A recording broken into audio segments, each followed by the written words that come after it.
Hello friends, it is Jenny. Welcome to Gardening with Creekside. It is our weekly nursery update here at Creekside Nursery in Dallas, North Carolina. We do these videos once a week to show you what is growing, blooming, and thriving here at the nursery. We are in, I think, the second week of July, and all of the summer flowers are just in all of their glory. Speaking of all in their glory, I'm standing here in the pergola area that we call it, the shopping area, and I have 3 containers here that I had made up the end of the spring, just as kind of showpieces to show people what these plants can do. The ones beside of me is a Cleome. This is Senorita Rosalita, and she has become one of my all-time favorite plants for this summer. Our first year growing her. Clearly she's in a pot right here. We also have her in the landscape at the cottage garden, and she is magnificent. If you are familiar with Cleome, Cleome is just an old-fashioned classic plant that would always start by seed. Cleomes, though, were notorious for being invasive because they would be started by seed, so they would go to seed pods and they would spread seeds everywhere with the wind, the birds, all that kind of stuff. So you would end up having Cleome all over your garden. Plus, the old-timey ones had thorns in them, so they were prickly. Proven Winners has bred those pesky characteristics out of it, and so they are sterile, so they're not going to spread, and they are thornless. I mean, look at this. They grow and they bloom. They grow and they bloom. Just absolutely gorgeous in this container. I'm going to show you the tag because I know my people love to have some tags. Now this is a dirty tag, so forgive me on that. So this is the tag for Senorita Rosalita. I already have plans next year. It also comes in white. So I already have some fun plans for the white Cleome. But it's just a great one. Of course, it's sun. It has a nice, I find, a pleasant odor to it. It's not a strong smell, but it's just a really neat smell to it. Love this. So add this to your wish list for next year. Then we have the one, the only, the Suncredible Sunflower. Again, this is a magnificent, this is one plant. One plant in here in this large container. Typically, I would really suggest that you put it in the landscape because it can get so big. This was new on the market this year. Again, these are a sterile sunflower. They're not going to produce seeds. The bumblebees and honeybees do love to go on it. There's the tag for it. I have found in the landscape it can get to be like a 4x4. These make great cut flowers for your little bud vases, for your mixed cottage garden arrangements. Love this plant. It's a sunflower, hence you have to have sun, at least 6 hours of sun for Suncredible. It's just amazing. All of these are annuals, meaning they last 1 year. And then in this fun little rusty wagon we have, it is the Gallardia, the heated up, and this is in yellow. There are I believe 4 plants in here. Gallardia is actually a native plant. You'll see it a lot on the coastline of on the southeast. When we go to the beach, we see Gallardia growing wild along the sand dunes. Obviously, this is a hybrid. It clearly loves the sun, loves it dry, has that kind of a filler and a spiller habit to it. Fantastic. So it comes in yellow and it comes in red. I just have yellow right here and it's just gorgeous. Gorgeous. All right, moving on. Oh, law. See, y'all? Even at a nursery, sometimes they get neglected and they need water. That's okay. This is my salvia. I'll give her a shot of water. She'll perk back up. You know what?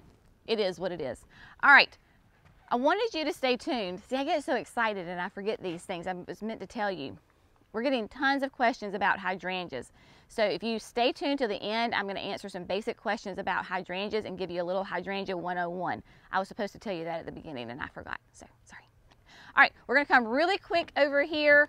Oh, y'all, let's see. We're going to come over here to the Caladiums. Look at these fantastic Caladiums. Absolutely gorgeous. Caladiums are fantastic for the southern gardener because they like it hot and humid, and heaven knows that we are hot and humid, so they are doing fantastic. This particular one is mesmerized with that lovely green and red color on it. I have absolutely fallen in love with Caladiums this year because they are so easy, maintenance free, but they just are high performers. All they're requiring is water, and other than that, they are performing great.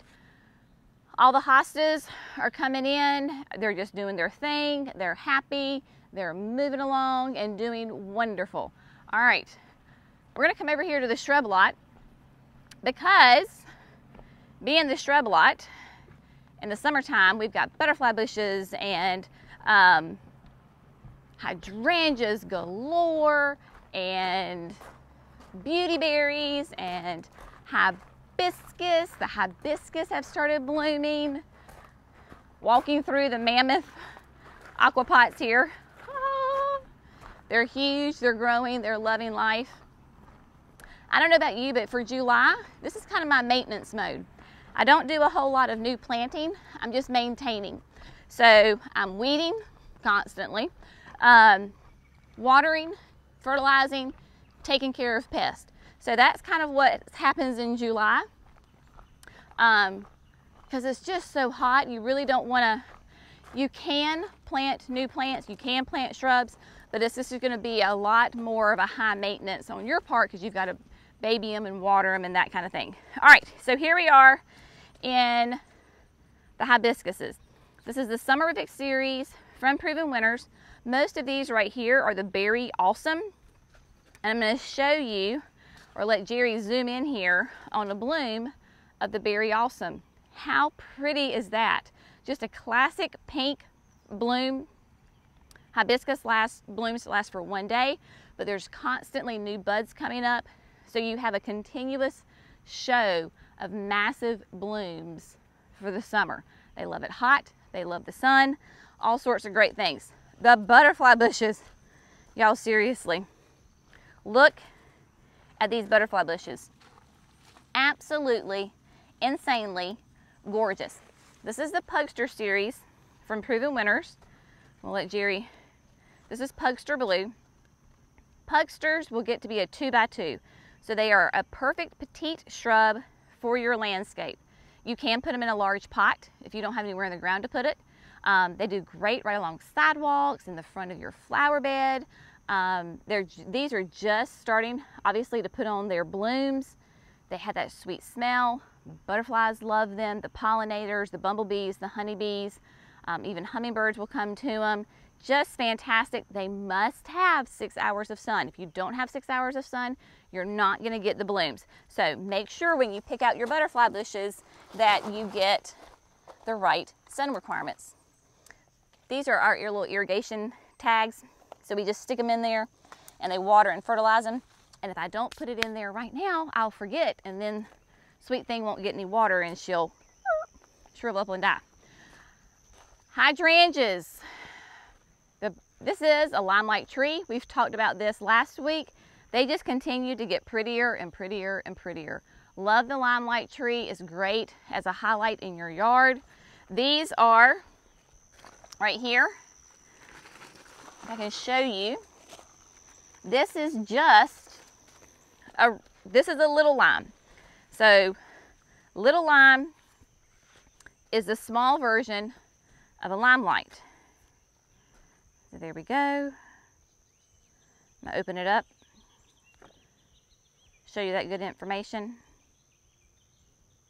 But we're getting a lot of questions right now about people's hydrangeas because either their hydrangeas are not blooming or they're turning brown and kind of shriveling up. So I wanted to give you just a little bit of the basic 101 on hydrangeas. There are many different families of hydrangeas. There's about like 5 or 6 different families of hydrangeas. And it's scientific, we're not gonna get into all of that. But basically know that a hydrangea will bloom either on new growth or old growth. So what that means is new growth. This is a panicle hydrangea. This is a cone-shaped flower. This is panicle, belongs to the paniculata family.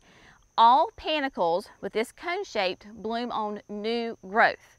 So what that means is in late winter, you can trim this back. You can come in and take off a third or whatever, how much foliage you need to of the plant. In the spring, it flushes out, it begins growing, it gets nice and tall. As it's growing in the spring and early summer, it's putting on its buds and you get gorgeous flowers. So that's what it means to bloom on new growth. I can even, if I wanted to cut these and put these in a flower vase or an arrangement, late fall, I will get more blooms because I've cut it off. It's regrown, put on new buds, new growth. Then there are hydrangeas that bloom on old growth. You got to know kind of what your hydrangea is, first of all, or you do a little experiment. When hydrangeas bloom on old growth, this summer, let's just pretend that this blooms on old growth. It doesn't, but we're pretending. Use your imagination.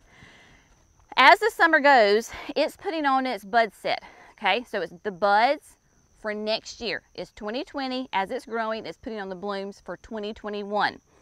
If you were to prune it now or in the fall or in the very, very early spring, you have just cut off all of your blooms for that year. So the best time to prune a hydrangea that blooms on old growth is immediately after it starts to bloom. Typically, those will be your mop head, that round ball, the old-fashioned, the old-timey hydrangeas. They bloom on old growth. So if you are pruning your hydrangeas in the late fall and you don't get blooms the next year, then your hydrangea blooms on old growth. Stop pruning your hydrangeas. If you haven't had blooms in years, stop pruning them. Don't touch them this year, and you should have blooms the next year. All right? So, Hydrangea 101, stay tuned in the coming weeks. We're going to do a hydrangea video that goes into a lot of detail about hydrangeas, the different types, yada, yada, yada, yada. I do want to show you, come over here, and we're going to wrap it up. We're going to tiptoe through here. This is a fantastic shrub.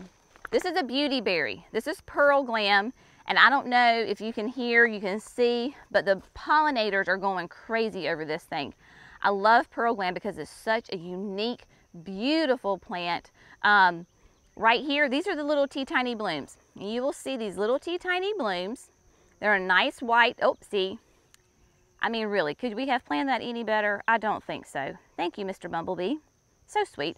So it blooms, and then after it blooms, Jerry, down here, it puts on little tiny berries. And in the fall, these berries are bigger, and they're that gorgeous purple that you saw on the tag.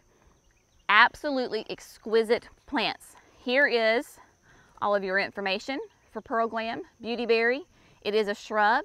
You typically don't need to prune it. You just want to let it grow where it can reach its full maturity, and boom, you will have lots of pollinators in your yard. It's great fall beauty. This has been a quick, I feel like it's been kind of a fast and furious video, but hopefully you've gotten a little something out of this video. Make sure that you like this video, subscribe to Gardening with Creekside. If you have any questions, stick it in the comments below. Again, look for that hydrangea video coming in a couple of weeks. Have a fabulous day, have a great week, and we'll see y'all next time. Bye.